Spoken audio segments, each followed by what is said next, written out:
Hi ಎಲ್ಲ big boss ಲವರ್ಸಿಗೆ ನನ್ನ ಕಡೆಯಿಂದ ಬಿಗ್ ಹಾಯ್. ಗುರುವಾರದ ಎಪಿಸೋಡಿನ ರಿವ್ಯೂ ಜೊತೆ ನಿಮ್ಮ ಮುಂದೆ ಬಂದಿದ್ದೀನಿ.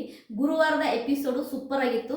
ಎಲ್ಲ ಸ್ಪರ್ಧಿಗಳು ಬಿಗ್ ಬಾಸ್ ಮನೆಗೆ ಬಂದ ನಂತರ ನಡೆದಂಥ ಕೆಲವೊಂದು ವಿಷಯಗಳು ನಮಗೆ ತುಂಬಾ ಖುಷಿ ಆಯಿತು. ಯಾಕೆಂತಂದರೆ ಎಲ್ಲ ಸ್ಪರ್ಧಿಗಳು ಬಂದು ಲವಲವಿಕೆಯಿಂದ ಗೇಮ್ ಆಡಿದ್ದು ಅದೆಲ್ಲವೂ ಕೂಡ ನಮಗೆ ನೋಡಿ ಖುಷಿ ಆಯಿತು. ಅದಾದ ನಂತರ ಆಯಿತಾ, ನಮ್ಮ ರಕ್ಷಿತಾ ಈ ಗುರುವಾರದ ಎಪಿಸೋಡಲ್ಲಿ ಪೂರ್ತಿ ಹೈಲೈಟ್ ಏನು ಅಂದರೆ ರಕ್ಷಿತಾ ಇಡೀ 1.5 ಗಂಟೆ ಶೋ ಅಲ್ಲಿ 1.5 ಗಂಟೆ ಎಪಿಸೋಡಲ್ಲಿ ರಕ್ಷಿತಾ ಆ ರಕ್ಷಿತಾ ಅನ್ನೋ ಹೆಸರು ಎಲ್ಲರ ಬಾಯಲ್ಲೂ ಓಡಾಡ್ಬಿಡ್ತು. ನಮ್ಮ ಮಂಗಳೂರಿನ ಹುಡುಗಿ, ನಮ್ಮ ಉಡುಪಿಯ ಹುಡುಗಿ ಇಡೀ ಎಪಿಸೋಡ್ ಎಲ್ಲರೂ ಕೂಡ ಖುಷಿಯಾಗಿ ನೋಡಿ ಎಂಜಾಯ್ ಮಾಡಿದ್ದು. ಅದಲ್ಲದೆ ನನಗೆ ಕೊಟ್ಟಿರೋಂಥ ಗೇಮು ನಾನು ಸೂಪರಾಗಿ ಆಡ್ತೀನಿ ಅಂತ ಸೂಪರಾಗಿ ಗೇಮ್ ಮಾಡಿದರು. ಯಾರು ನಮ್ಮ ಕಾಕ್ರೋಚ್ ಸುಧೀರ್ ಅವರಿಗೆ ಟಕ್ಕರ್ ಕೊಟ್ಟಿದ್ದಿರ್ಬೋದು, ಮಂಜು ಭಾಷಿಣಿ ಅವ್ರಿಗೆ ಟಕ್ಕರ್ ಕೊಟ್ಟಿದ್ದಿರ್ಬೋದು, ಅಶ್ವಿನಿ ಗೌಡಕ್ಕೆ ಟಕ್ಕರ್ ಕೊಟ್ಟಿದ್ದಿರ್ಬೋದು, ಎಲ್ಲ ವಿಷಯನೂ ಓಪನ್ ಆಗಿ ಹೇಳಿದ್ದಿರ್ಬೋದು. ಗೇಮನ್ನು ಸ್ವಾರಸ್ಯ ಮಾಡಿದ್ದು ನಿನ್ನೆ ಎಪಿಸೋಡ್ ಪೂರ್ತಿ ರಕ್ಷಿತಾ ಅದು ಆಯಿತಾ. ಬಚ್ಚಂಕಾಯಿ ಅಂದರೆ ಕಲ್ಲಂಗಡಿ ಹಣ್ಣು ಆಯಿತಾ, ಅದನ್ನು ತಗೊಂಡು ಬಂದು ತಿಂದಿದ್ದು ಫೋರ್ಸ್ ಇರ್ಬೋದು. ಹಿಂಗನ್ನೋದ್ರಲ್ಲಿ ತಗೊಂಡು ಬಂದು ಕುಯ್ದು ತಿಂದು ತೋರಿಸಿದ್ದಿದೆಯಲ್ಲ, ಆ ಫಾಸ್ಟು, ಆ ಗೇಮಲ್ಲಿ ಆ ಫಾಸ್ಟ್ ಇದೆಯಲ್ಲ, ಅದು ಸೂಪರ್. ನನಗೆ ಇಷ್ಟ ಆಯಿತು. ರಕ್ಷಿತಾ ಗುರುವಾರದ ಎಪಿಸೋಡಲ್ಲಿ ಚಿಂದಿ ಚಿತ್ರಾನ್ನ ಬೂಂದಿ ಮೊಸರನ್ನ, ಈ ಒಂದು ಮಾತನ್ನ ನಾನು ತುಂಬ ಸರಿ ನಿಮಗೆ ಹೇಳಿದ್ದೀನಿ. ಈ ತರಹ ಕಂಟೆಸ್ಟೆಂಟುಗಳು ನಿಜವಾಗ್ಲೂ ಫಿನಾಲಲ್ಲಿ ಇರ್ತಾರೆ. ರಕ್ಷಿತಾ 100% ಫಿನಾಲಲ್ಲಿರುವ ಎಲ್ಲ ಗುಣಗಳು ರಕ್ಷಿತನಿಗೆ. ಎಂಟರ್ಟೈನ್ಮೆಂಟು ನಿನ್ನೆ ಏನೂ ಇಲ್ಲ ಎಪಿಸೋಡಲ್ಲಿ. ಯಾಕೆ ಹೇಳಿ, ಒಂದು ದಿನ ಬಂದಿತ್ತು, ಇಡೀ ಕ್ಯಾಮ್ರಾ ಬಂದಾಗಿತ್ತು, ಬಿಗ್ ಬಾಸ್ ಮನೆಯೇ ಕ್ಲೋಸ್ ಆಗಿತ್ತು, ಏನೂ ಕಂಟೆಂಟ್ ಇಲ್ಲ. ಆದರೆ ಈ ಹುಡುಗಿ ಮಾಡಿದಂತಹ ಒಂದು ವಿಷಯ 1.5 ಗಂಟೆ ಅದೇ ಓಡ್ತು. ಎಲ್ಲರ ಬಾಯಲ್ಲಿ ಅದೇ. ಜಾಹ್ನವಿ ಮಾತಾಡಿದರು ರಕ್ಷಿತನ ಬಗ್ಗೆ, ಅಶ್ವಿನಿ ಗೌಡ ಮಾತನಾಡಿದರು, ರಿಷಿಕಾ ಮಾತನಾಡಿದರು, ಅಶ್ವಿನಿ ಮಾತನಾಡಿದರು, ಇನ್ಕ್ಲೂಡಿಂಗ್ ಎಲ್ಲರೂ ಮಾತನಾಡಿದರು. ಆಮೇಲೆ ನಮ್ಮ ಮಲ್ಲಮ್ಮ ನಮ್ಮ ರಕ್ಷಿತನಿಗೆ ಊಟ ತಂದುಕೊಟ್ಟು ಊಟ ಮಾಡುವುದಿದ್ದಿರ್ಬೋದು. ನಿಜವಾಗ್ಲೂ ಇಡೀ ಒಂದು ಎಪಿಸೋಡೇ ರಕ್ಷಿತನ ಎಪಿಸೋಡ್ ಅಂತಲೇ ಹೇಳ್ಬೋದು. ಆ ಎಪಿಸೋಡಲ್ಲಿ ಬೇರೆ ಏನೂ ಇಲ್ಲ, ಫುಲ್ ಆಫ್ ರಕ್ಷಿತನ ಎಪಿಸೋಡು ಆಯಿತಾ. ಇನ್ನು ಮಧ್ಯ ಕೆಲವೊಂದು ವಿಷಯಗಳು ನಡೆದು ಅವೇನಷ್ಟು ಇಂಟ್ರೆಸ್ಟಿಂಗ್ ಆಗಿರಲಿಲ್ಲ. ಪೂರ್ತಿಯಾಗಿ ರಕ್ಷಿತನ ಎಪಿಸೋಡ್ ಥರನೇ ಇತ್ತು. ಅದಲ್ಲದೆ ನನಗೆ ಇನ್ನೂ ಒಂದು ವಿಷಯ ಹೇಳಬೇಕು ಅನ್ನಿಸ್ತಾ ಇದೆ.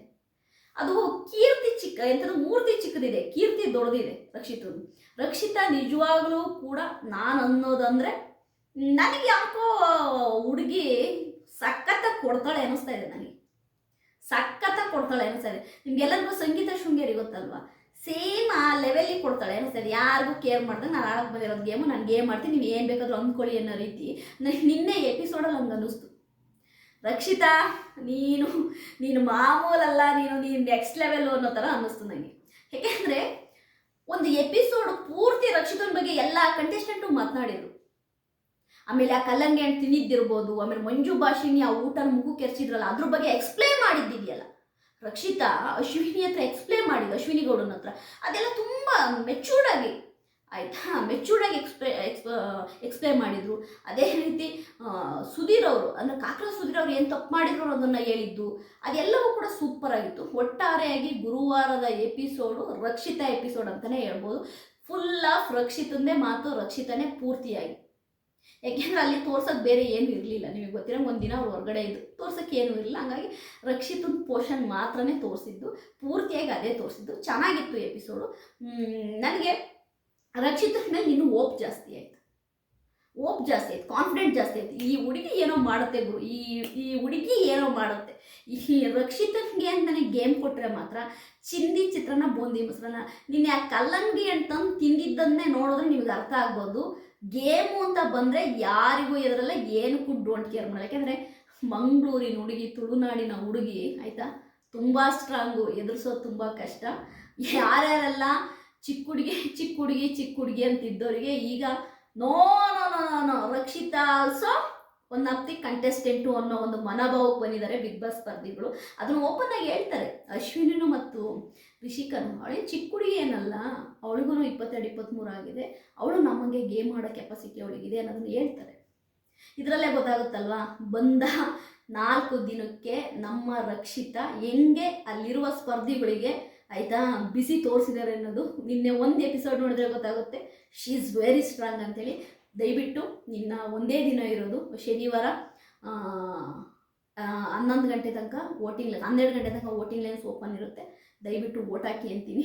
ರಕ್ಷಿತನ ವೋಟ್ ಮಾಡಿದರೆ ಒಂದು ಬೆನಿಫಿಟ್ ಏನು ಗೊತ್ತಾ, ಒಂದು ಬೆಸ್ಟ್ ಕಂಟೆಸ್ಟೆಂಟು ಬಿಗ್ ಬಾಸ್ ಮನೆಯಿಂದ ಹೋಗಲ್ಲ ಅನ್ನೋದು ನನ್ನ ಅನಿಸಿಕೆ. ಯಾರ್ಯಾರೆಲ್ಲ ರಕ್ಷಿತನ ಫ್ಯಾನ್ಸ್ ಇದ್ದಾರೆ ದಯವಿಟ್ಟು ರಕ್ಷಿತನ ವೋಟ್ ಹಾಕಿ. ಯಾಕೆಂದರೆ ರಕ್ಷಿತಾ ಬಿಗ್ ಬಾಸ್ ಮನೇಲಿದ್ದರೆ ನೋಡೋದರಿಗೆ ಎಂಟರ್ಟೈನ್ಮೆಂಟ್ ಆಗಿರುತ್ತೆ, ಪ್ರೇಕ್ಷಕರಿಗೆ ಎಂಟರ್ಟೈನ್ಮೆಂಟ್ ಆಗಿರುತ್ತೆ. ಹಂಗಾಗಿ ಅಂಥ ಕಂಟೆಸ್ಟೆಂಟ್ಗಳು ಬಿಗ್ ಬಾಸ್ ಮನೆಯಿಂದ ಹೋಗಬಾರ್ದು ಅನ್ನೋದು ನನ್ನ ಆಸೆ. ನನ್ನ ವಿಡಿಯೋ ನಿಮಗೆ ಇಷ್ಟ ಆಗಿದ್ರೆ ಲೈಕ್ ಮಾಡಿ, ಸಬ್ಸ್ಕ್ರೈಬ್ ಮಾಡಿ. ಬಾಯ್.